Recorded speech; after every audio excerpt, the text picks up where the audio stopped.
All right, thank you again, guys, for being here with us on News Now. Well, even criminals are having a tough time because of coronavirus. Closed borders and severed supply chains are creating headaches for drug smugglers and also making it a little easier for those in charge of catching them. Today, we do have Stephanie Bennett joining us live with the story. Hi, Stephanie.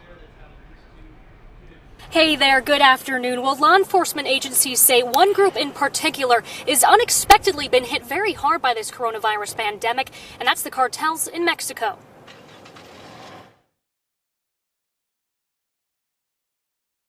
The coronavirus pandemic cut shipments from China. We're seeing those disruptions on the dark web, websites that sell illegal drugs.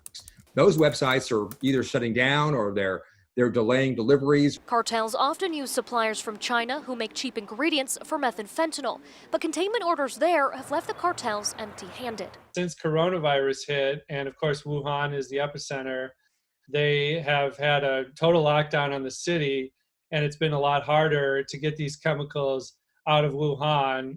In the border state of New Mexico, drug enforcement agents say the shortage forced cartels to raise drug prices. You may have a supply chain issue and less methamphetamine. We know that that's going on in some cases, but you also may have a concerted effort to manipulate the price of methamphetamine at the retail level. Next door in Arizona, the partial shutdown of the U.S.-Mexico border is also making it harder to smuggle drugs into the state. It is more challenging for the drug traffickers because it's harder for them to just kind of blend in with the traffic. U.S. Customs and Border Protection officers made more arrests at the start of 2020 than in the same time period in 2019. And after closing the border to non-essential travel, arrests began to fall in March. Literally, the drugs that we don't stop here result in overdoses all across the country. So the slowdown could actually be helping law enforcement get the upper hand. So this may mean that we are actually seeing, as a result of the pandemic, a decrease in the amount of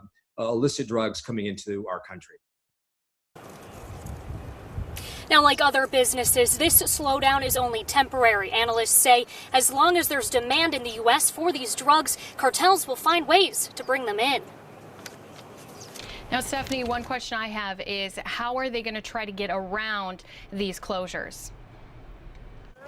Yeah, well, the cartel, they're used to conditions like this. They're extremely adaptable. CBP officers tell us that they've been seeing a lot more arrests of American citizens and also more body and internal carriers as well. Now, cartels, they've mixed it up. They're switching gears. They've actually started bringing in cleaning supply solutions. We've also seen a few hand sanitizers, so they're trying to bring those across as well.